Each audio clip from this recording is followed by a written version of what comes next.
Buenos días a todos y bienvenidos a este tercer seminario organizado entre Officemen y Air Liquide para promover el conocimiento de todas las tecnologías de captura, transporte, usos y almacenamiento de CO2. Y como siempre tenemos la suerte en estos seminarios de tener la apertura de los mismos a cargo de Benedict Levinson, nuestra directora general de Air Liquide Iberia. Posteriormente a la apertura de Benedict tendremos el desarrollo de los contenidos del seminario, el concepto de hub, el transporte de CO2 y el almacenamiento de CO2 a cargo de Martín Raventós, Gonzalo Navarro y Fabrice del Corso. Ya os avanzo que la intervención de Fabrice del Corso será en inglés. Y finalmente, pues las conclusiones del seminario, como viene siendo habitual, a cargo de nuestro director general de Officemen, Aniceto Zaragoza. Benedict, somos todos tuyos para que nos des tu mensaje de bienvenida y de apertura. Sí. Bueno, buenos días a todos y todas. Es un gran placer, como siempre, hacer la introducción de este taller.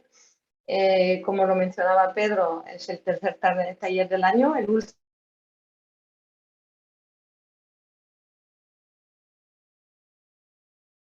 Interés, ¿no?, que hemos desarrollado juntos a lo largo de estos talleres previos. El de hoy, pues transporte y almacenamiento de CO2 es un tema muy de actualidad.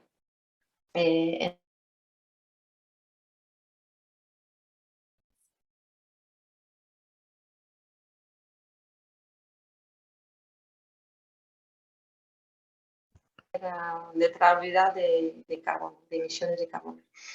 En este taller, pues agradecer la presencia de Martín, Fabrice y Gonzalo, que os van a compartir nuestra experiencia, porque lo que se va a tratar aquí de captura de CO2 o de secuestración de CO2, pues son soluciones para descarbonizar, y son soluciones ya que son una realidad en otras partes de Europa, y estoy segura de que tanto Fabrice como Martín o Gonzalo os van a comentar estas experiencias en otros países.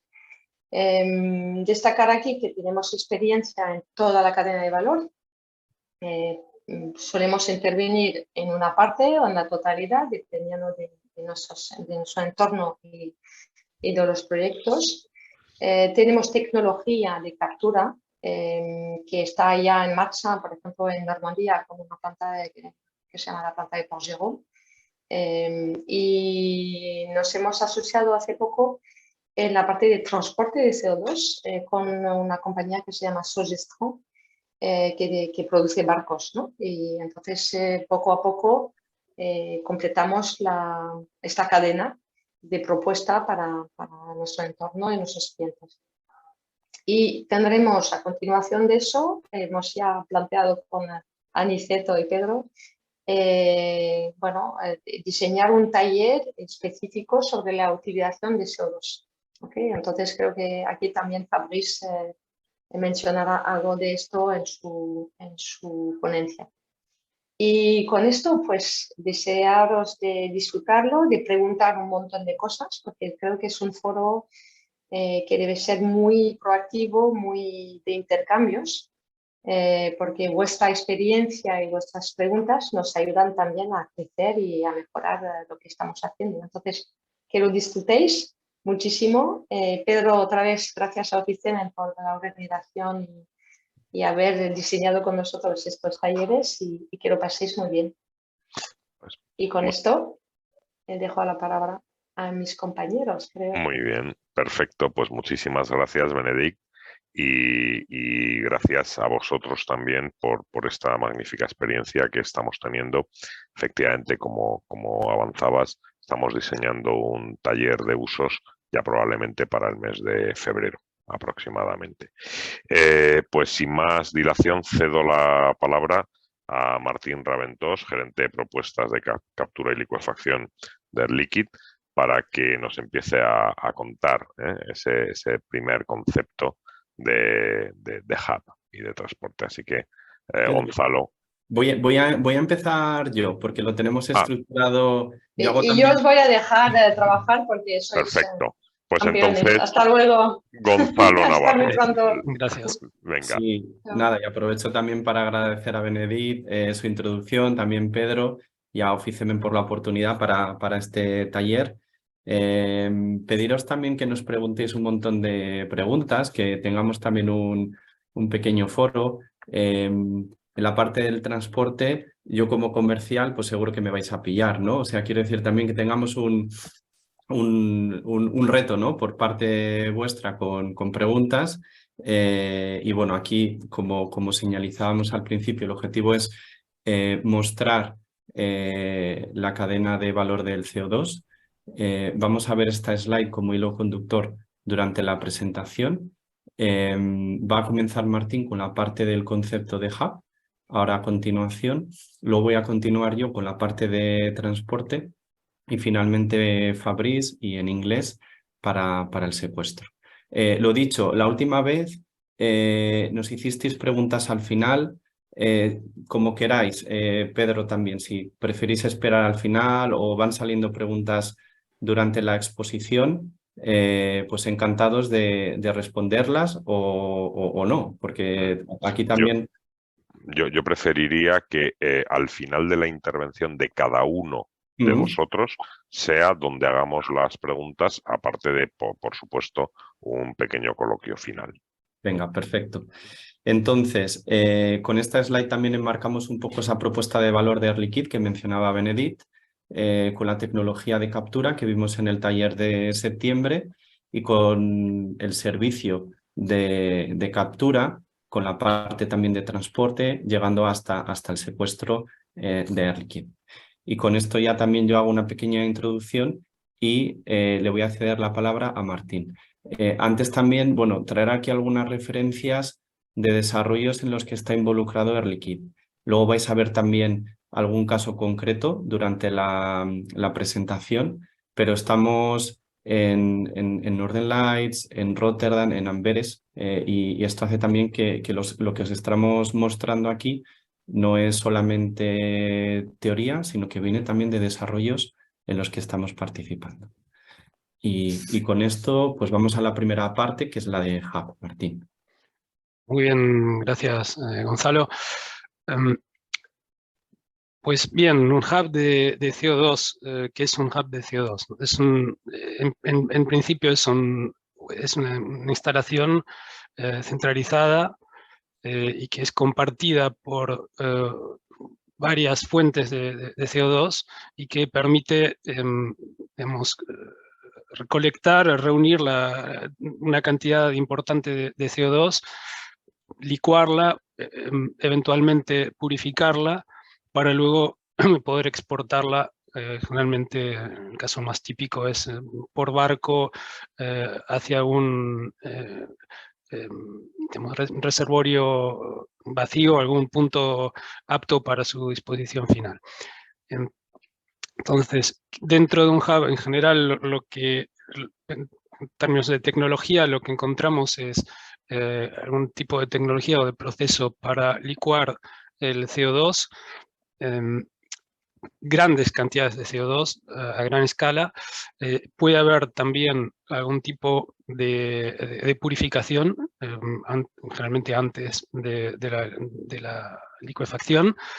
Y ¿quién puede aportar CO2 a un hub? ¿O por qué tiene sentido, mejor dicho, tener un hub de CO2? Bueno, simplemente porque es una parte importante de la infraestructura que evidentemente se puede compartir y de esta manera termina teniendo un coste mucho menor para todas las empresas que terminan utilizándolo. Un caso típico de un hub de CO2 puede recibir CO2, por ejemplo, a través de un pipeline de CO2 generalmente gaseoso o bien a alta presión en estado supercrítico. Puede recibir, no es lo más normal, pero puede ser que un hub reciba también al mismo tiempo CO2 gaseoso y líquido de fuentes distintas. Puede ser que el CO2 sea transportado hasta el hub por camiones o por trenes también, en estado líquido en este caso, y en función de esto, la configuración interna del hub en cuanto a la tecnología que tiene que utilizar, la cantidad, su capacidad y su disposición general va a ser diferente. El CO2 que llega al hub en estado gaseoso, por supuesto, tiene que ser licuado, mientras que el que llega en estado líquido generalmente ya tiene la especificación de pureza correcta y puede ser integrado a los tanques de almacenaje que forman parte de todo hub, como vemos aquí. Entonces, lo que es importante es tener para un hub una serie de emisores, de fuentes de CO2 digamos, en una zona razonablemente digamos, próxima a la instalación al sitio de instalación del hub, y tener una tecnología eficiente que nos permita licuar grandes cantidades de CO2 con un bajo coste energético. Para luego, por supuesto, tener un almacenamiento intermediario a partir del cual se pueda exportar el líquido, por ejemplo, a través de barcos. En cuanto a la tecnología de licuefacción de CO2, Air Liquide tiene dentro de su portfolio un producto, dentro de la línea de productos, mejor dicho, CryoCap, que ya os hemos presentado, por ejemplo, en la primera parte de este seminario. Si recordáis, dentro de la línea de producto CryoCap hay varios tipos de tecnologías adaptadas a fuentes distintas de CO2, y realmente son tecnologías de captura, es decir, de separación del CO2 a partir puede ser de gases de combustión o de gas de síntesis o lo que fuere.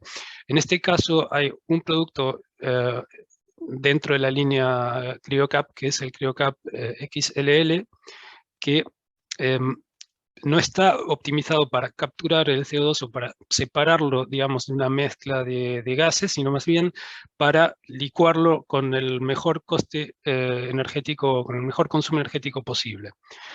XLL concretamente se refiere a Extra Large Liquefier, es decir, un liquefactor de gran capacidad, de gran escala. ¿Y en qué se diferencia esta tecnología de una unidad de liquefacción de CO2 tradicional de pequeña capacidad?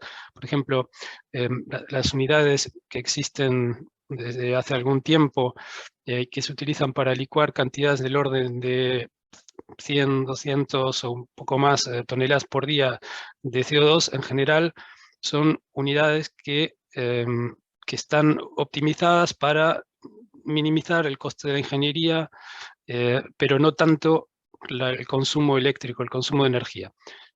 Y a menudo utilizan ciclos frigoríficos, por ejemplo, con amoníaco o con otros fluidos, para aportarle el frío necesario para condensar, para licuar el CO2. En el caso del producto CryoCap XLL, la diferencia principal es que se utiliza el mismo dióxido de carbono que se quiere licuar como fluido de trabajo en un ciclo frigorífico, digamos, semiabierto, es decir, que con un solo compresor centrífugo de gran capacidad se puede comprimir el CO2 a licuar, que generalmente se recibe a baja presión, y se lo comprime en parte porque hay que comprimirlo para poder licuarlo, pero además, digamos que se lo comprime un poco de más, entre comillas, para poder luego reciclar una parte de este dióxido de carbono, y mediante una serie de expansiones se produce el frío que se requiere para finalmente licuar la la producción neta de CO2, que es en este caso lo que vemos que sale por la derecha en los esquemas. Esto tiene varias ventajas. En general, el hecho de que se trata aquí de cantidades de CO2 mucho más importantes que las que se podrían tener en una unidad de 100 o 200 toneladas por día. Aquí hablamos en general de más de 1000 toneladas por día de CO2. Esto nos permite utilizar compresores de tipo centrífugo que se caracterizan, entre otras cosas, por tener una eficiencia más elevada.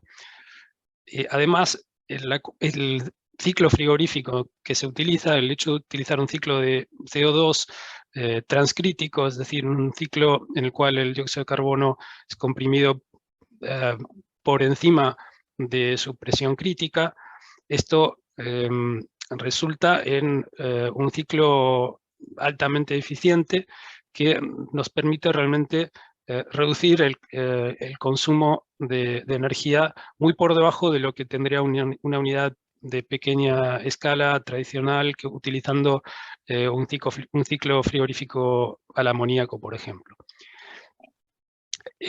Otra ventaja principal es que se simplifica mucho el esquema de proceso y por tanto también la instalación en general.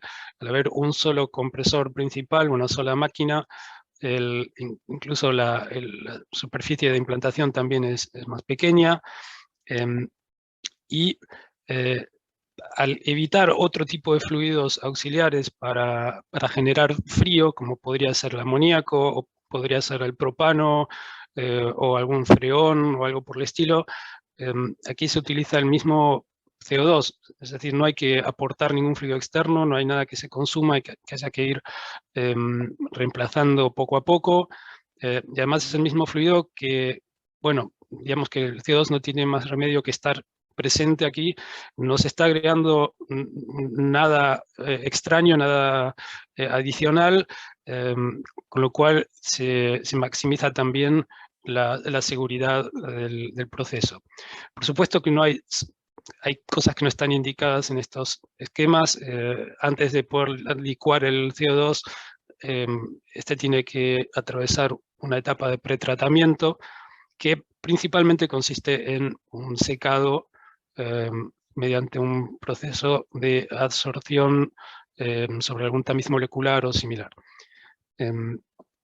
Si bien una de las ventajas principales, como acabo de explicar, es el uso del mismo CO2 como fluido de trabajo para generar el frío, para poder condensarlo, esto no nos impide, en algunos casos, utilizar o combinar este ciclo abierto o ciclo semiabierto de CO2 con otro ciclo frigorífico,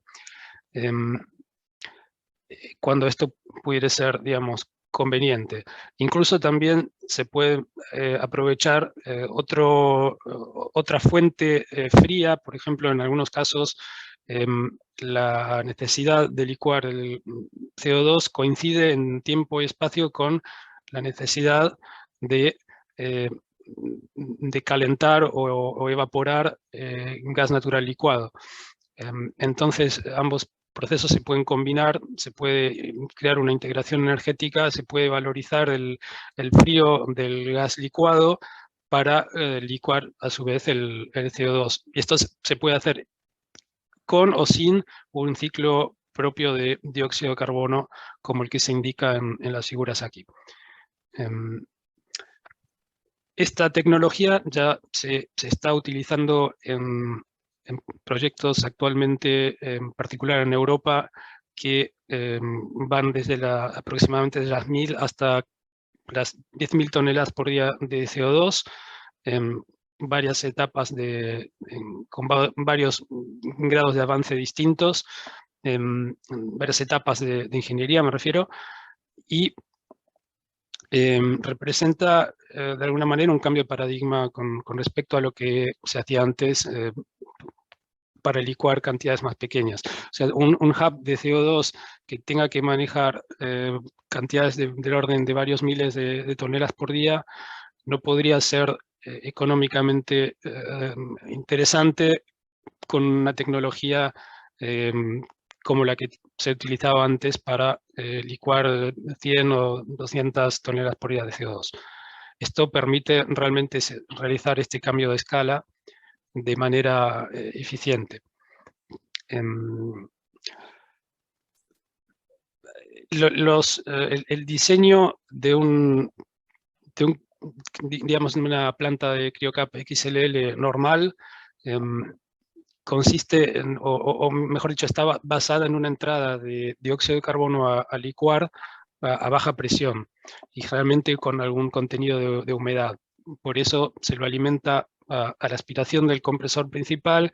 En algún punto intermedio del proceso de compresión, el CO2 se seca mediante un tamiz molecular, por ejemplo, y luego se sigue comprimiendo hasta la presión final del ciclo frigorífico.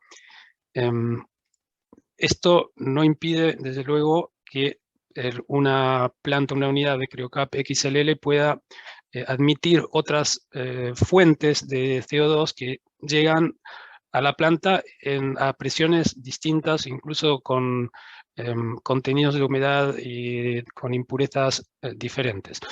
Y esto es particularmente importante en el caso de un hub de CO2, donde por definición no va, salvo en algún caso muy específico donde haya un pipeline que es el único aporte de CO2, en general puede haber CO2 que llega por vías distintas en condiciones de presión eventualmente diferentes también. Este proceso es lo suficientemente flexible como para poder adaptarse a tener varias corrientes de entrada de CO2 a presiones diferentes, por ejemplo. Bueno, aquí podemos ver un ejemplo de una unidad, en este caso, si no recuerdo mal, corresponde a una unidad con una capacidad de unas 2.000 toneladas por día, más o menos,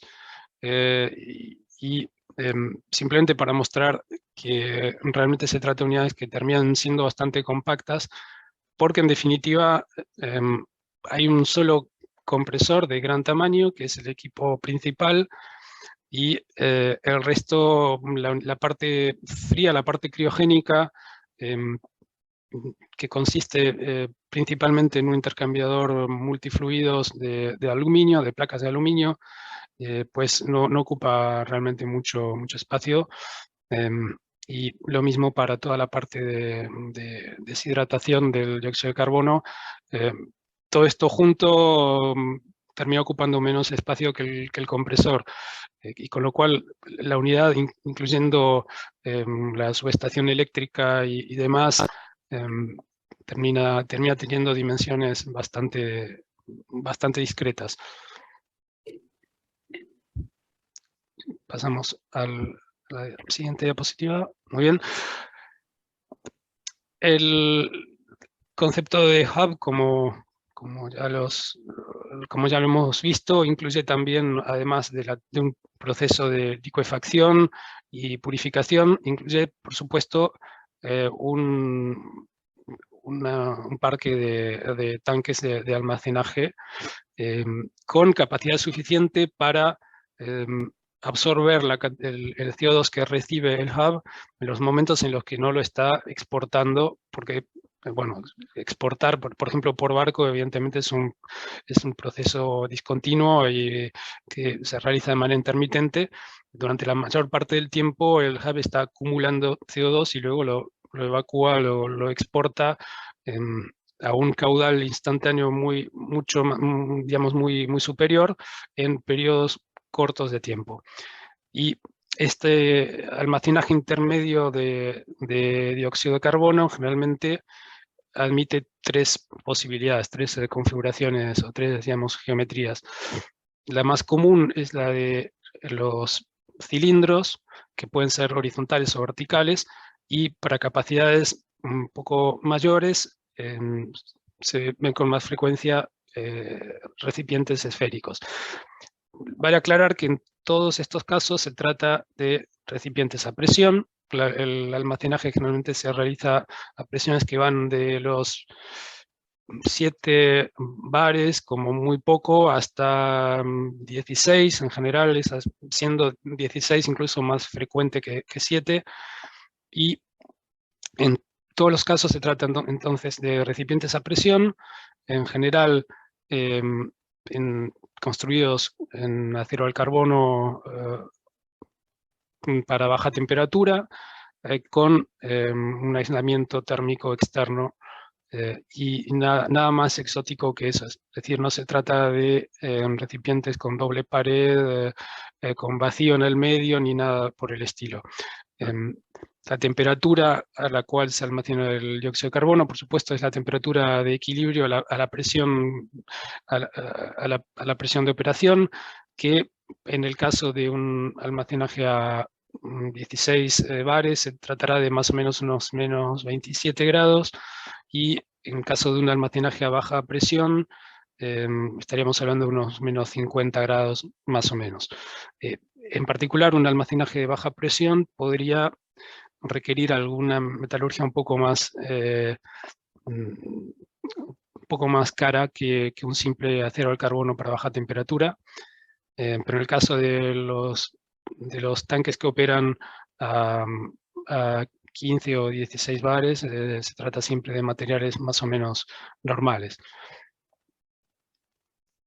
Y desde luego las esferas, cuando se trata de capacidades que van hasta los 10.000 metros cúbicos, o sea, 10.000 toneladas de CO2 líquido,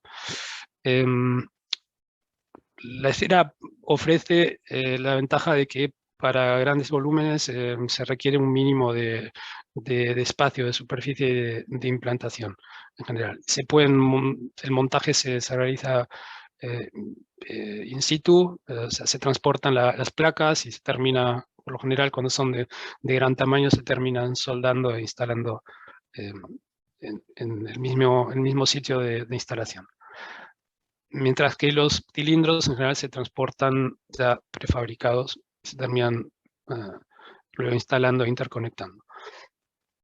Creo que tenemos una diapositiva más.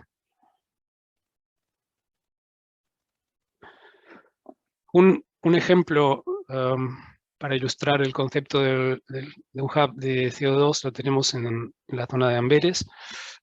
Como sabemos, esta zona está altamente industrializada y hay un proyecto que se conoce como Antwerp at Sea, que significa literalmente Amberes junto al mar, y que consiste en, o tiene por objetivo principal, reducir a la mitad las emisiones de dióxido de carbono de todo este clúster de emisores que se encuentran en el área del puerto de Amberes, de aquí a 2030, creo, si recuerdo bien.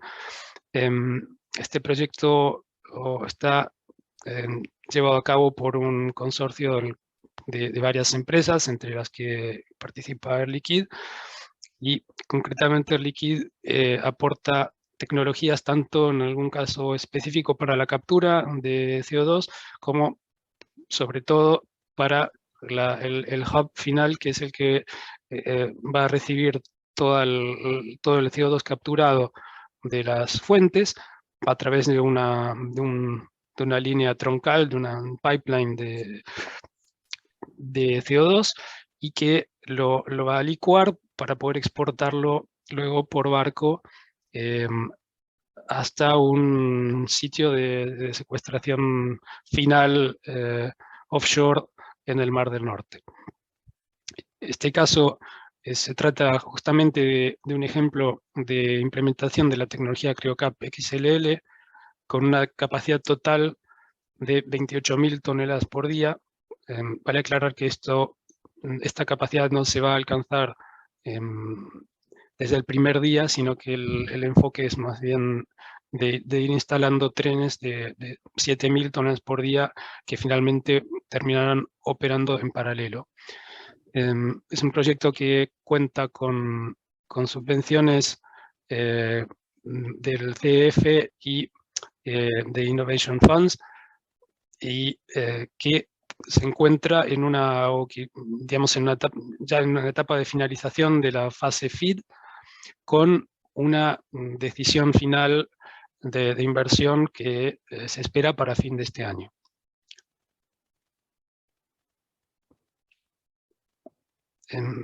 Bueno, esto es un poco una introducción breve al concepto de Hub. Habría más cosas tal vez para explicar sobre la manera en que se lleva a cabo la licuefacción y cómo se pueden,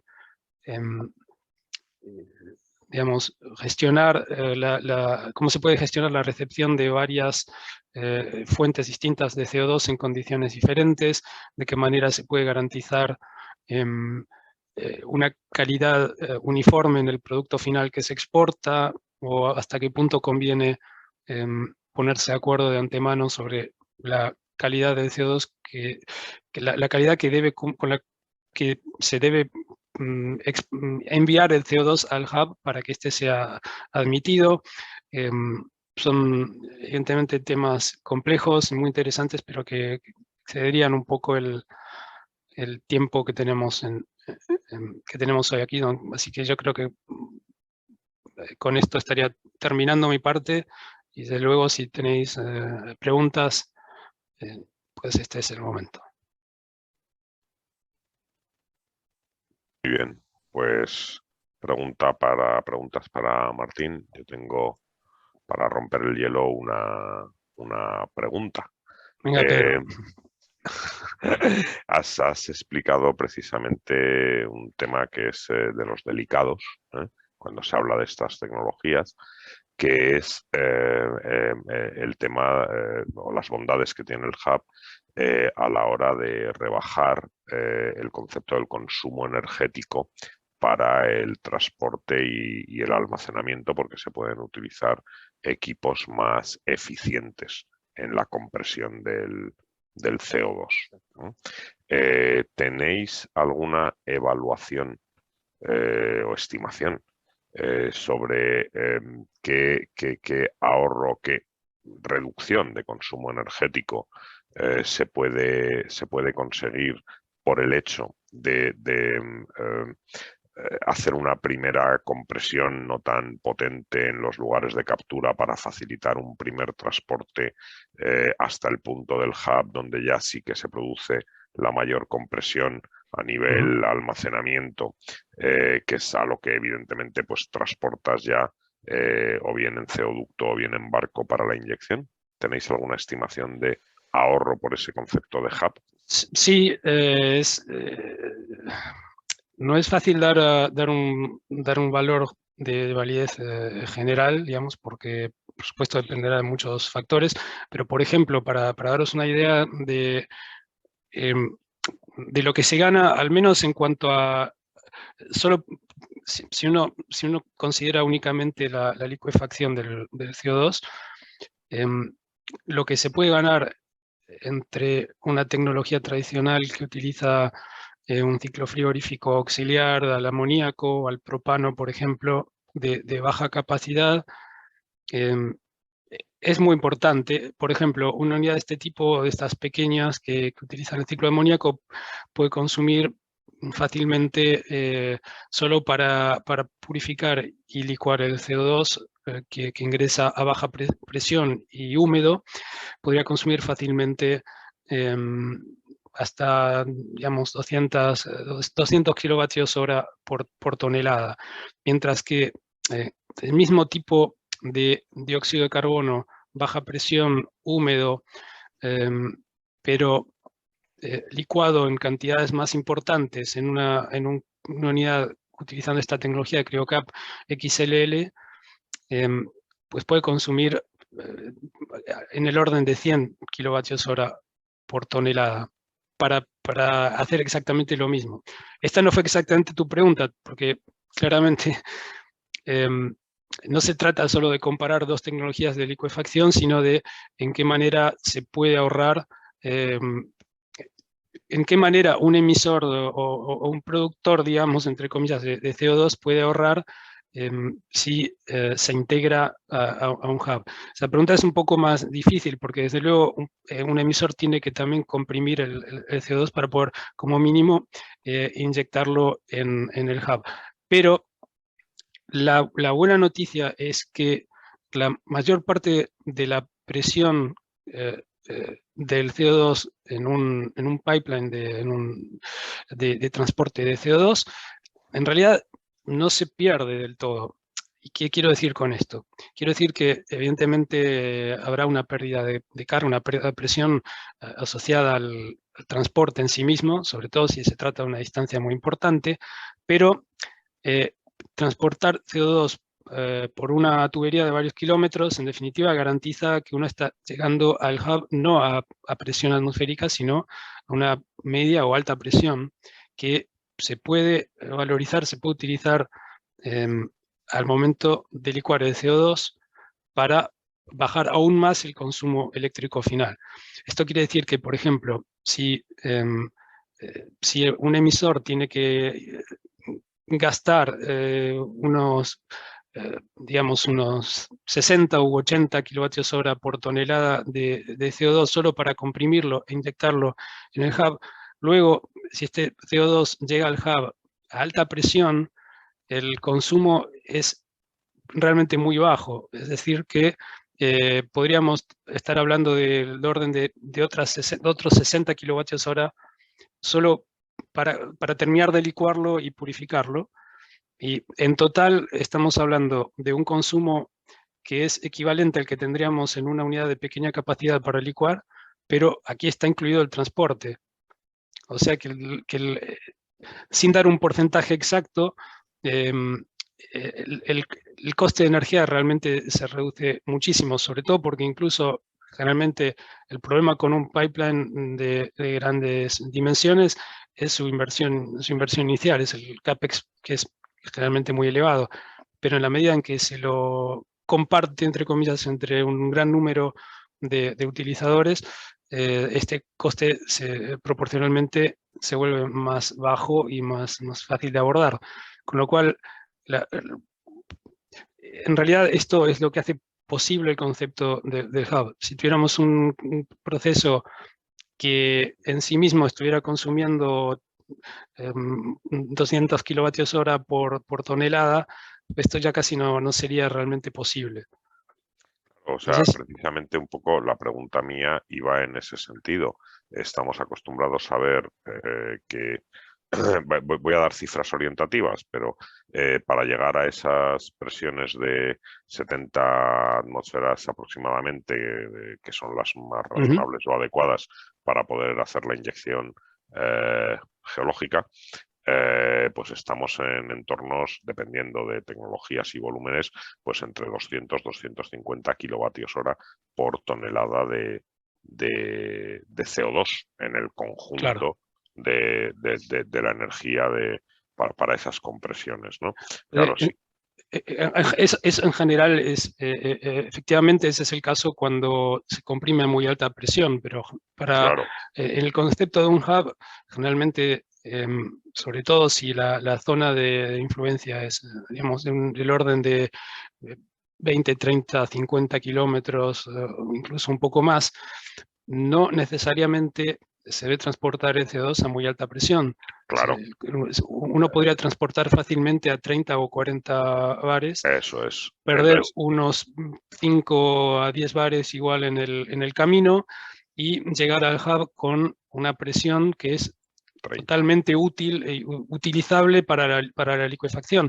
Cuando yo decía antes que el CryoCap XLL consume más o menos entre 100 y 120 kilovatios hora por tonelada, eso es cuando todo el CO2 ingresa a baja presión, pero si el proceso está alimentado por una entrada de CO2 a 30 bares, por ejemplo, el consumo energético se reduce considerablemente, y cuando uno calcula la suma de la energía para la compresión aguas arriba y luego la licuefacción, termina con consumos totales que son, digamos, bastante interesantes, sabiendo que luego el consumo eléctrico fuerte se ha acabado en ese punto, porque luego incluso transferir el CO2 líquido a los barcos en realidad se hace por bombeo, con lo cual ahí el consumo eléctrico ya es digamos, bastante menos importante, y el transporte, los barcos generalmente no van a consumir electricidad, sino que van a consumir algún otro tipo de combustible, como podría ser gas licuado, con lo cual en definitiva, se logra realmente una reducción significativa. Hay que pensar que el transporte cuesta lo que cuesta, es decir, ahí no hay mucho misterio, y sabemos que, bueno, comprimir el coste energético de comprimir el CO2 en sí, pues sigue siendo el mismo. Será un poco más bajo si uno comprime cantidades más grandes, porque puede usar máquinas más eficientes, pero en el fondo comprimir no tiene mucho misterio. Donde se produce la ventaja significativa es en el momento de licuar. Es ahí donde no solo podemos... La economía de escala. Exacto, es un ciclo frigorífico distinto que tiene un coeficiente de performance mucho mejor, que utiliza máquinas de gran tamaño que intrínsecamente son más eficientes también, y que además es lo suficientemente flexible para hacer un buen uso de la presión del CO2 que es alimentado, que recibe. Con lo cual, más alta es la presión a la entrada, menos kilovatios hora se consumen luego para licuar y para exportar el dióxido de carbono. Esa era la pregunta. Estábamos acostumbrados a rangos entre 200 y 250 kilovatios hora en el ciclo completo para transportes razonablemente moderados, no más allá de 100 kilómetros inicialmente, y ahora lo que vemos es que estamos en rangos entre 150 a 180, como máximo 200, por lo tanto en el entorno aproximadamente de un casi 30% menos. Ojo, porque este es uno de los grandes problemas, que esta energía además venga de fuentes renovables. Pero la repercusión, si vemos el precio del kilovatio hora tal y como lo tenemos a día de hoy, pues solamente estas fases de compresión, dependiendo de a cómo tengamos ese precio del kilovatio hora, estamos hablando de que nos pueden llevar compresión más transporte entre 6 y 10 euros por tonelada de CO2, que es probablemente uno de los mayores costes de esta parte del proceso. Martín, tenemos una pregunta por el chat. Sí, claro. Dice, ¿esta reducción de consumo es aplicable desde la escala de 1000 toneladas día de CO2? Sí, definitivamente. Muy bien. En general, lo que pasa es que para una cantidad de como 1000 o incluso menos toneladas por día de CO2, la ventaja no es tan importante cuando uno considera el coste total digamos, de ciclo de vida de la unidad.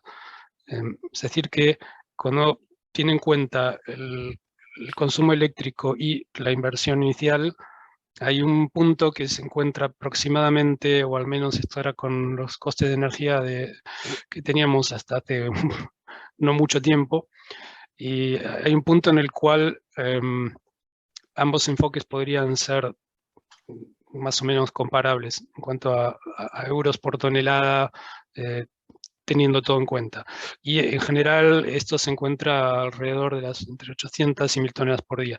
Por encima, está claro que las ventajas de tener una unidad que usa un solo compresor, que es físicamente más compacta, que consume muchísima menos electricidad, sobre todo sabiendo que el precio de la electricidad podría tranquilamente seguir aumentando.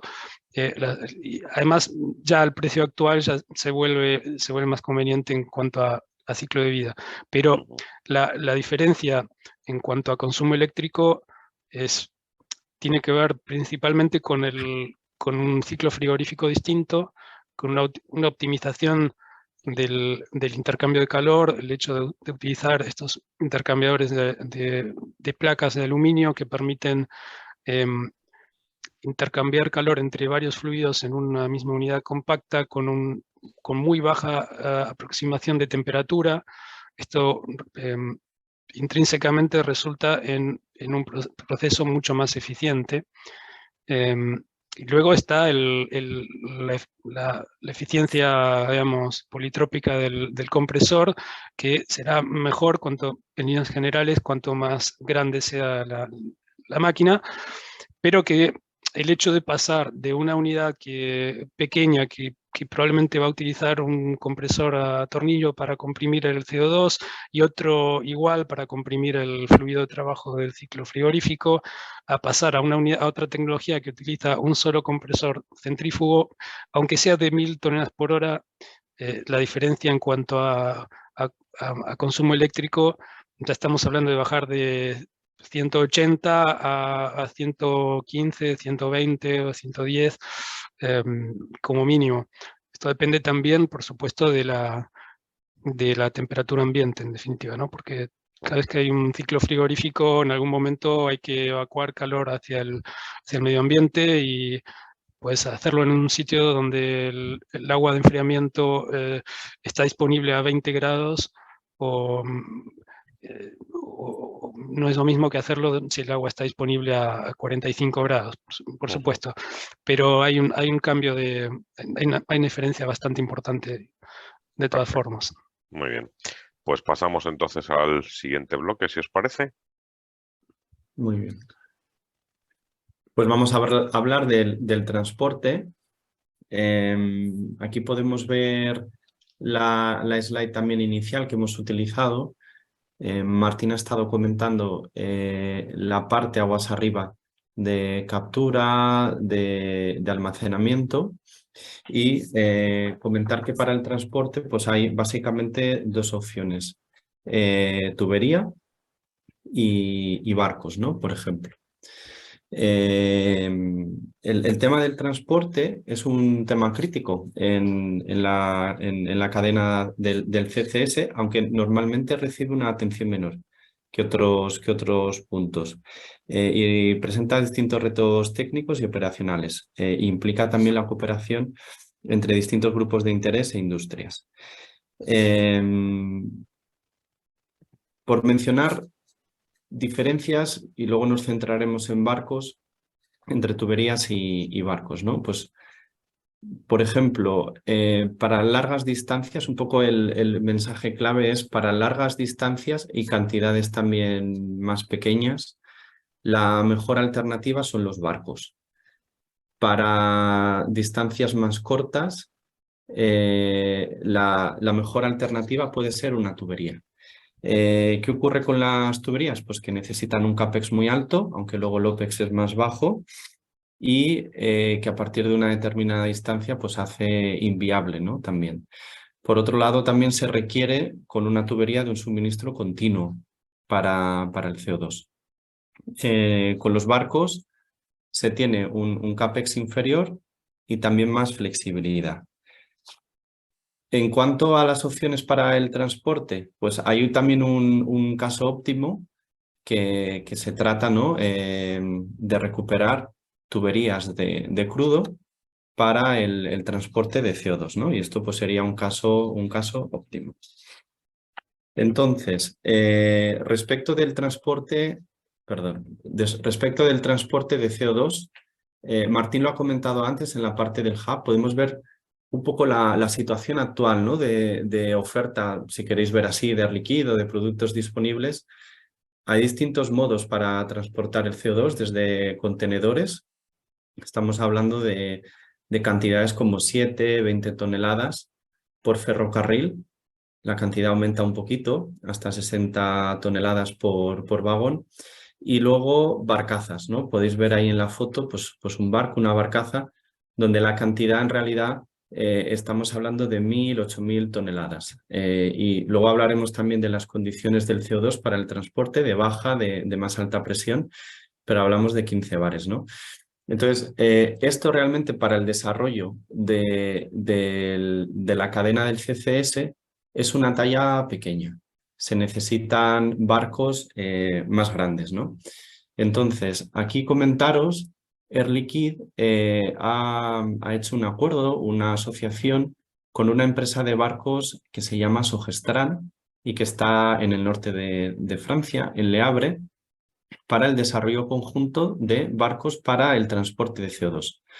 Esta empresa se llama Oceos. Aquí el objetivo es desarrollar barcos y hacer un modelo de negocio pues como el que tiene esta industria, ¿no? Que es, oye, pues construyen un barco y luego operan, como hacen en la actualidad, pues con otros productos, ¿no? Y en este caso concreto, Air Liquide con Sogestran está en el desarrollo de los barcos. Aquí vamos de una talla que veíamos antes, los contenedores y las barcazas. Vamos a otra talla, ¿no? Necesaria para el CCS. Ahora mismo la escala pequeña, por decirlo así, hablamos de unas 10.000 toneladas por barco hasta 20.000 toneladas por barco, ¿no? Y eso es un desarrollo en el que está el grupo. Entonces, como digo, este es un modelo de negocio de transporte de CO2. Aquí podemos ver distintas partes de la cadena, ¿no? Por un lado está el licuado, del que ha hablado Martín dentro del hub, y estoy poniendo aquí los distintos pasos, ¿no? Es un tema logístico al final. Cuando tienes el licuado, tienes la parte también de almacenamiento intermedio y se procede con la carga. Aquí se trata de optimizar el almacenamiento intermedio, ¿no? Por ejemplo, hay distintas referencias, pero típicamente si tienes que cargar un barco de 10.000 toneladas, buscas que el almacenamiento intermedio, el que está en el hub, pues disponga típicamente del doble de capacidad, ¿vale? Aunque luego por ahí se puede optimizar.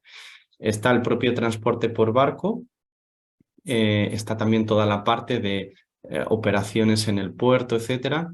Y luego para la descarga, y luego a continuación también Fabrice hablará del secuestro del CO2, hay distintos tipos de operaciones.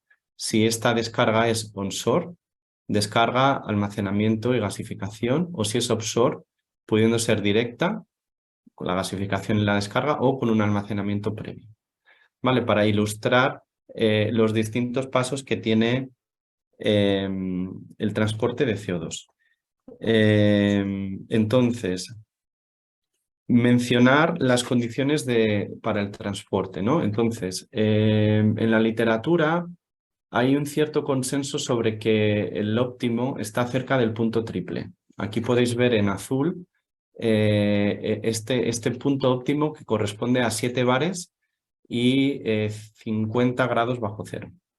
Ese es el óptimo. Sin embargo, aquí y con el CO2 estamos en un punto que representa un riesgo operativo, y es que hay riesgo de generación, de congelación. O sea, el CO2 tiene una particularidad ante una fuga, por decirlo así. Por ejemplo, si tienes un circuito con CO2 a presión, con CO2 líquido, tienes una fuga a atmósfera y se va a formar hielo carbónico, ¿vale? Esto es un problema. Y entonces, en el otro lado, en el del lado de la presión más alta, esos 15 bares, lo que ocurre es que los recipientes pues, son un poco más complejos, ¿no? Ahí hay un compromiso entre la presión baja y la presión más alta. Respecto de la calidad de CO2, Martín no lo ha comentado dentro del desarrollo del hub, que es un tema muy complejo, pero mencionar aquí algunos puntos principales sobre las limitaciones, ¿no? Por ejemplo, el sulfuro de hidrógeno, que presenta un riesgo de fragilización de la tubería, si es el caso, de los recipientes. Y luego también el SOX, NOx y oxígenos, que representan riesgos de corrosión. Y estas impurezas también, sobre todo nitrógeno y oxígenos, que afectan al equilibrio de fases. Bueno, sobre el coste, ¿no? Que un poco al final también Pedro las preguntas las dirige hacia la sensibilidad sobre el coste, etcétera. Aquí mostrar también un gráfico de este mismo estudio muy interesante que pongo ahí la fuente, donde podemos ver la capacidad de transporte frente a su coste, ¿no?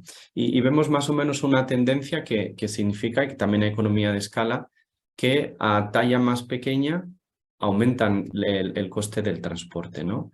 Entonces, bueno, por dar alguna referencia, ¿no? ¿Dónde nos podemos mover en transporte de CO2 en el Mediterráneo? Bueno, este gráfico, y aunque es de hace 2 o 3 años, está más o menos alineado con lo que podríamos ver ahora, pero en el rango alto. Nos estaríamos moviendo cerca de 80 euros por tonelada de CO2 para el transporte. Eso en el Mediterráneo, por ejemplo, ¿no? Si incrementamos la distancia, pues vamos a tener un coste superior de transporte, ¿no? Típicamente del 30% de ese orden como coste. Y en principio, para el transporte de CO2 es lo que os queríamos presentar, ¿no? Los mensajes claves que estamos haciendo este desarrollo con Sogestran y trayendo también el servicio como algo también nuevo en Air Liquide. Perdona, ¿puedes aclarar esos 80 euros que has dicho por tonelada de CO2 el transporte? Sí. Es el coste que representa CAPEX y OPEX para el transporte de CO2. ¿80 euros por tonelada? Sí. Me parece una cifra excesivamente alta. Estamos viendo todos los estudios que son bastante más bajos. De hecho, el Strategy CCUs desarrollado por el IGME por barco con CAPEX y OPEX andaba en valores inferiores a 10 euros por tonelada. Pues fíjate en mira, esta misma referencia, aquí no hay ninguno que baje de esos 10. Porque realmente hay un concepto de distancia y un concepto de amortización clarísimo, ¿no? Me gustaría profundizar cuando tengamos tiempo en esos costes de transporte por barco, porque a mí personalmente no me cuadran con otros análisis que hay. Sí, los 10 son realmente bajos, ¿no? Pero aquí también el mensaje, independiente de si son 30 o 40 o 80, es mostrar también la economía de escala, ¿no? Y decir, oye, y el mensaje clave, ¿no? Que quería traer. Primeros desarrollos también, puedes tener el barco que trae más flexibilidad, que puedes ir a distintos puntos para el secuestro. A largo plazo, y si tienes localizaciones cercanas a los emisores, el óptimo es tener una tubería, pero el CAPEX es mayor también, el OPEX es menor. Entonces eso hace que ahora, en esta etapa en la que estamos, pues la mejor alternativa es el desarrollo con barcos, pero claro, también con unos economics, Pedro, que difieren bastante de lo que comentas. O sea, y un poco las referencias que tenemos, incluso con esta literatura, no es tan bajo. Tenemos una pregunta por el chat de Carlos Badiola que nos pregunta: ¿cuál podría ser un número aproximado de CAPEX para el traslado de CO2 por pipe y por kilómetro? Bueno, de CAPEX. ¿Cuánto cuesta hacer cada kilómetro de tubería? Bueno, aquí onshore inicialmente. Sí, Martín me va a echar una mano. Yo voy a mencionar aquí también la inseguridad que hay respecto de la reglamentación y de la regulación, que es un factor clave. O sea, por ejemplo, podemos tener referencias de lo que cuesta una tubería, y Air Liquide tiene tuberías de hidrógeno y de monóxido, más de 7.000 kilómetros en el mundo, y en Europa creo que son unos 5.000. Pero aquí hay también una incertidumbre respecto de las particularidades de la tubería de CO2, ¿no? ¿Qué requisitos hay que seguir? ¿Qué medidas de seguridad son necesarias? Igual por dar un poco el orden de magnitud, una tubería de diámetro, digamos, medio, del orden de unas 14 pulgadas o algo por el estilo, de media presión, pues puede estar en total con la tubería instalada, con las estaciones de bloqueo de válvulas intermedias y tal, pues igual en el orden de 1 millón de euros por kilómetro. ¿Cuánto repite? ¿Millón? De 1 millón por kilómetro. Sí. Millón por kilómetro. es un número muy redondo y por supuesto luego dependerá de un montón de cosas, ¿no? Si es un mismo diámetro, pero para transporte en estado supercrítico con una presión de diseño de 100 bares, pues evidentemente será más caro. Tú estás suponiendo transporte a cuánto, entre 30 y 40, ¿no? Exactamente, sí. Una presión de diseño del orden de 50 bar. 50, vale. Perfecto. ¿Más cuestiones? ¿No tenemos más cuestiones? Pues entonces pasamos al siguiente bloque, almacenamiento geológico. In this case, the geological storage is going to be presented by Fabrice in English. So Fabrice, floor is yours. Yes, thank you. Hola, everybody. So I will try to talk about sequestration. Well, as you may have understand, this is not really the Air Liquide core business. So as we say in France, I am more a one-eye guy in the realm of blind persons to talk to you about that, but I will try to manage it.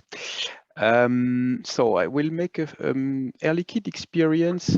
Actually, we have an experience in underground storages. We operate some of them, mainly salt caverns, so which are on the left part of this slide, which is for the temporary storage of gases. So, for example, for hydrogen and helium, we operate some of them.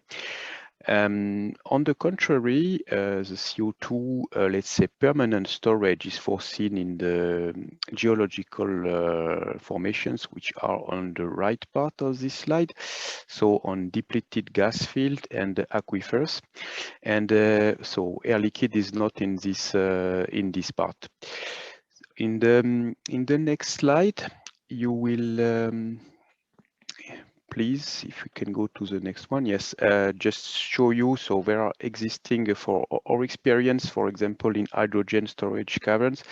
Salt caverns is described here. So this is in the Texas Gulf Coast, where you can see some figures of hydrogen underground storage we operate, and some with our, let's say, colleagues in the same area. So these are reversible and say temporary storage. And on the next slide, I began to tell you the story of the geological storage of CO2 by beginning of what we know most today in Air Liquide, which is the CO2 use. CO2 uses today in the world are divided in two parts. The first part is the first line. This is CO2 used within a market. It is about 80 million tons per year worldwide, and the biggest part of the pie, as you see, is a blue, light blue one at the bottom of the pie, which is CO2 enhanced, used for enhanced oil recovery, which is, I think, the use of CO2 which is closest to the geological storage of CO2 for sequestration. Then you have CO2 which is used, you have other uses of CO2 in the pie, and you can see at the top of the pie, so for food industry, beverage, etc., which is really today the core of Air Liquide business for CO2 use. For CO2 for enhanced oil recovery, I will talk later about that. We have been part of this business, which is mainly today in the North America, US and Canada, and we are not anymore in this business, which has specialized players on this. So there is also CO2 which is not used within a market, which is used directly by producers. So typically the main use is urea, and you have also some carbonates, sodium carbonates. And the estimate is that it's between 100 and 200 million tons per year. So it is not bad. You look at 300 million tons per year of global market. It's rather important for a chemical, but regarding the emissions of human activity, it's just 1%.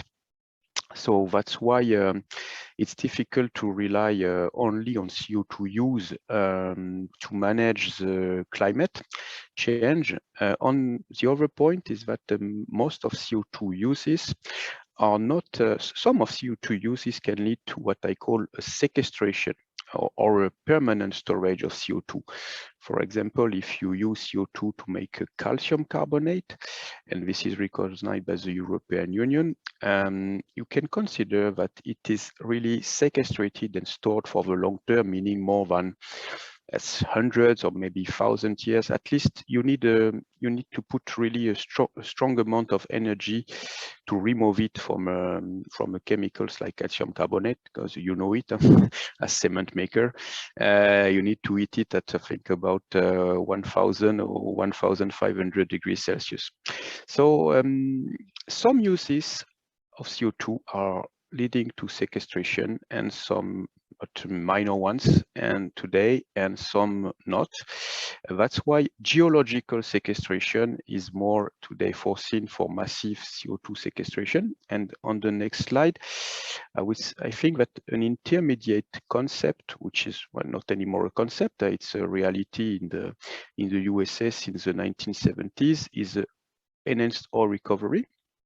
So you have a CO2 which is transported by, let's say, huge CO2 networks, pipeline networks in the US, and from wells and sources to this kind of sites of injection. So you have the injection wells of the CO2, which is at the left of the slide. So CO2 is pushing the oil to the extraction well, and then you have a separator. You recycle the CO2 and you send the oil to the refinery. So today, this is not made to sequestrate the CO2. This is made to extract the oil. There will probably be lots of evolutions in the US and Canada on that, since there is now a strong incentive put by the Biden administration to sequestrate CO2 and to find synergies between enhanced oil recovery and CO2 geological sequestration. So we may think that operators of these wells will equip themselves to guarantee the CO2 sequestration. We think within Air Liquide, we made some, let's say, assessments, and we think that today, typically 90% of CO2 which is used in this kind of application is stored. The difference is that, okay, it cannot be today guaranteed by the operator, so they have to put some surveys and sensors and things like that to give to emitters the guarantee of sequestration on the long term. So in the next slide, yes, Formula One, yes. So you have today, this is the Global CCS Institute site extract in 2018. So things have a little bit evaluated, but you find here in red, you find the current CCS projects with the U being the enhanced oil recovery project also. So as you see in red, the current operating projects are all most based in the North America, and these are linked with the business model of enhanced oil recovery. So there are, since, as I said, it's existing since the 1970s. You can see that you have also some projects in Brazil, Middle East, and China, which are, I'm not 100% sure, but I think they are all linked with an enhanced oil recovery business model, not a pure sequestration. The three projects I know which are in red here, which are pure sequestration, are the Gorgon project in Australia, which has I think started recently, and the two projects in Europe, so in Norway, Snøhvit and Sleipner, who are operating since decades now, and which are so extraction of CO2 from a natural gas field and rejection, not in the natural gas field, but in a nearby saline aquifer reservoir. So, and this is the main experience today of really pure sequestration in Europe, and that's why Norway wants to let's say, leverage to develop what is the yellow one called the Northern Lights. You can see close to the two red ones, which is probably the first storage which will work in Europe and which will be able to host emissions from other countries. That's 1.5 million ton per year at the startup in 2024, and then a ramp up to 5 million ton per year. You can see that there are many blue circles. These are all the other storage projects which are raising in the North Sea, and the second most mature one, according to us, is the one in the Dutch part. So typically in Rotterdam, and Antwerp, as shown by Martin, is not far from it. But Antwerp is the onshore part, and the CO2 will be sent to one of the offshore storages in one or many, or some, maybe not just one, CO2 storages in the North Sea. You can see here.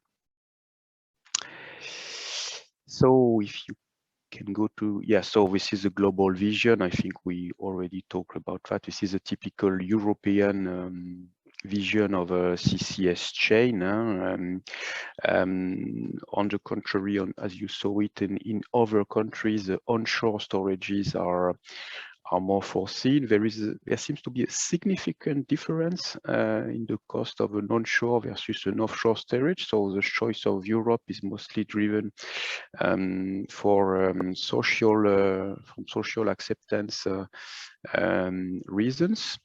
But if you, as order of magnitude, what I heard, if you drill a well, an offshore well, it's 100 million euro, and an onshore well is more 10 million euro investment.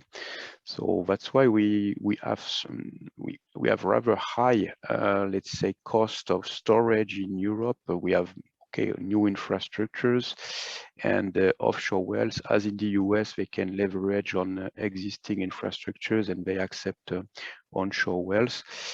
Well, close to Spain, there can be a development of an onshore well in the southwest of France. Some of you are probably aware of the Picasso project, which aims to reuse the depleted gas fields of the region of Lac in the southwest of France, which is close to Spain. And I think I have maybe one or two last slides. If we can go to the next one, please. So yeah, so this is we already saw that also. These are you can see the Antwerp at sea in blue, in light blue. You have the projects where Air Liquide is part of, and for most of them leader. For Antwerp, Dunkirk, and Normandy, Air Liquide is more leader as aggregator, not the only one, but leader as a Porthos. We have a lot of emissions from our hydrogen production units. At the port of Rotterdam is playing more the role of aggregator in this place. And then also in the last one, we have a broader view. As we go to the last one, yes, you can see you see the same figures. We have also one project in Poland, as you see on the far east in blue circle. And we have one we are beginning to work in the south of Europe. So there are, in yellow, you can see there are two sinks which seems rather mature. So the one in close to Ravenna in Italy, developed by Eni, and the one in Greece, close to Greece. And so we have a basin where we have rather lots of emissions within Air Liquide, and where there are other emitters, which is the fourth Marseille basin, where we are studying solutions like the one which are developed in the north of Europe for now. And I think that's all from my side. And thank you for listening. Yeah, thank you so much, Fabrice. Any question for Fabrice? No. Well, okay. Any other question for? Perdón. ¿Alguna otra cuestión para el debate No. ¿Alguien tiene algún comentario que hacer? Fabrice, for me, it's very impressive that there isn't any blue or yellow point in your map in the Iberian area. Why is it? Why are there no blue points? Well, that's I've always heard that from the there have been European studies, European projects where some storages have been studied, and this is public in so in Spain, close to the Ebro Basin, and close to Portugal, also in the close offshore and onshore of Portugal, and what they call the Lusitanian Basin. These are the two storages identified in Spain or close to Spain, on top of the one I already talked about, which is in France. My understanding is that there has been, but it is a question I wanted to ask you also, because you know better than me the local context in Spain. I think that from a political and social acceptance way, Spain is not really today, let's say, fond of CCS. That's my understanding. I know better the French context. In France, it was about the same in 2-3 years ago, but we worked a lot with the governments and the actors of the industrial actors of the CCUS, and now yes, the French government is much more in favor of CCS, of course, with the logic of applying it to hard to abate emissions, and having looked at other solutions like energy efficiency, electrification, hydrogen before, but that's how I see it, and that's how I would answer to your question with little things I know. Mm-hmm. Yeah, but the question is, you always go in the projects like partner with usually oil company and other technological companies, because you are a technological company based on gas. But in Spain, don't you have any offer, any possibility to make this joint with another companies to develop any project? Well, actually, we have limited. Yes, we would have. It's a question of priority, because we cannot do everything. I think we would be glad to do it.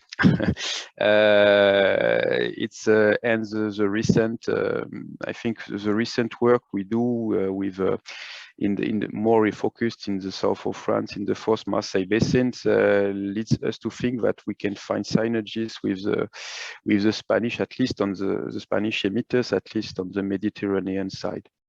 Okay, we have a question in the chat. If I may also, there is a context political one in the north of Europe, which is the subsidies for the carbon capture and sequestration. And this also explains the map that we have seen at the beginning. And there is a mechanism in the SD++ in the Dutch government called Carbon Contract for Difference. That is explaining the development, and it's a national strategy to go on CCS. Yeah, you're right. That's true. There is a question in the chat did by Ramon Lago. How much is the cost of the storage of CO2 per ton of CO2? Average, more or less. In recent presentations in the GSGT Congress in Lyon, so it was in late October, there were a lot of US people presenting say papers on the storage and with costs. Some of them were academics, so I remain prudent on that. But I made my mind that costs of storage in the US, which is mostly onshore, could be goes from 1 to 20 euro per ton, only storage. In Europe, for the early players, and today we can imagine that it will drop down because there will be, let's say, an aggregation effect. But for the first mover, I think it's more in the range of 50 today. What we see in the North Sea. Mm-hmm. Only storage. Then you should add the transportation and all the rest of the chain. Mm-hmm. Thank you. I have one question myself, and this is also to illustrate that it is something that we all have doubts, and it's a question for my colleagues also. The boil off. I mean, when we treat the CO2 or any gas, there are boil off. How does it look like in terms of boil off in the value chain, and also maybe, which is a complex topic, in the development on the chain, the commercial part on the CO2 liability, so to say. I mean, how does it look like when, imagine there is a boil off of the CO2, I mean, this concept of leakages, so to say, finally. I think there will be two parts in the question. There will be the legal. So for the leaks, the first question is, who is accountable for the leaks regarding the ETS? And we think today that so when it is a pipeline and the storage as a CO2 pipeline leading to a CO2 storage and the CO2 storage, it is rather clear in the ETS, because the CO2 pipeline and the CO2 storage are ETS installations referenced. So it will be the same rules as when there is an exchange of CO2 between two actors which are in the ETS, meaning that the person who has to count the CO2 emissions entering and going out of this installation is the one who is operating the installation. So in other words, the accounting of the CO2 will switch from the CO2 emitter to the CO2 pipeline manager, and then to the CO2 storage. After, there will be the contractual part. I think each company members of the part of the chain will have to, let's say, negotiate the liabilities with the other. Mm-hmm. Muy bien. And you are sure, so there is risk of leaks. It is clearly stated. There are leaks which are unavoidable, and because of the process. For example, in the liquefaction process, you don't have today 100% of liquefaction, and in the capture process, neither. But we are, let's say, between 90 and 95% of the CO2 emitted, which can be captured and sequestrated in a CCS chain. That's the order of magnitude we have today. Okay, thank you.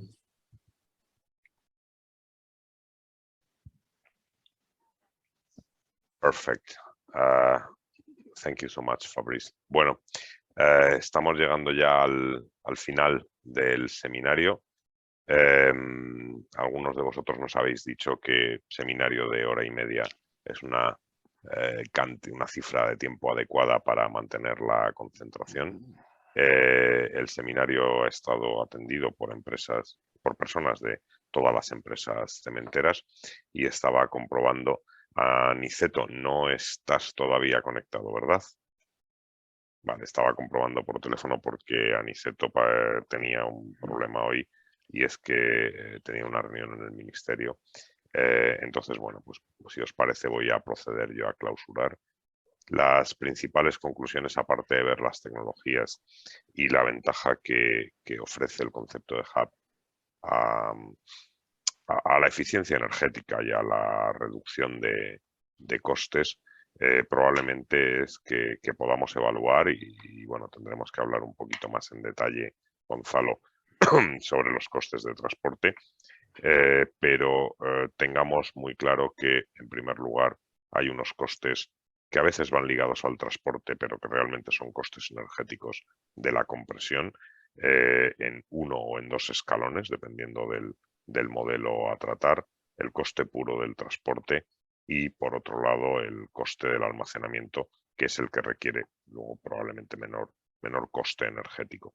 Y hay que ser conscientes de que estas tecnologías pues lo que tienen es un impacto significativo sobre otro de los objetivos del paquete 55 de la Comisión Europea, que es el de eficiencia energética, porque como habéis visto es muy probable que estemos hablando de que por tonelada de CO2 lleguemos a un conjunto de entre 250 y 300 kilovatios hora en todo el paquete de compresiones, transportes, almacenamientos, ahora mismo en el entorno de 200 a 250 kilovatios hora, lo que supone un coste energético importante, pero no solo el coste, sino el impacto que esto tiene sobre el consumo energético y los objetivos de eficiencia energética que tenemos en la Unión por el paquete objetivo 55. Por además España, pues, supongo que vais leyendo cosas sobre este tema, es uno de los países que, aun yendo muy bien en los compromisos de descarbonización y de energías renovables, sin embargo tiene dificultades para cumplir los objetivos que como país tiene en eficiencia energética. Por lo tanto, habrá que ir pensando, como muchos de los proyectos piensan, en que cualquiera de estos procesos habrá que basarlo en energías renovables. Siempre, de hecho, todos los proyectos que se han presentado, el Atos, el Portos, los que se están presentando a los fondos de la Unión Europea, van siempre ligados a instalación de o eólica offshore o eólica onshore o energía fotovoltaica, normalmente, incluso en algún caso algo de hidráulica. Yo sin más y agradeciéndoos muchísimo, como siempre, pues el tiempo y esperamos que os haya sido de utilidad este seminario y recordaros que se ha grabado y que en la web de Oficemen pues va a estar disponible a partir de dentro de un par de días en nuestro epígrafe de formación ligado a nuestra hoja de ruta de descarbonización. No sé si queréis añadir algo más, Martín, Fabriz, Gonzalo. Nada más. No, agradeceros también la oportunidad de poder hacer este seminario y nada, nos emplazamos para el año que viene con el de utilización. Que ya avanzo será probablemente para el mes de febrero sobre usos del CO2. Muchísimas gracias a todos y ha sido un placer.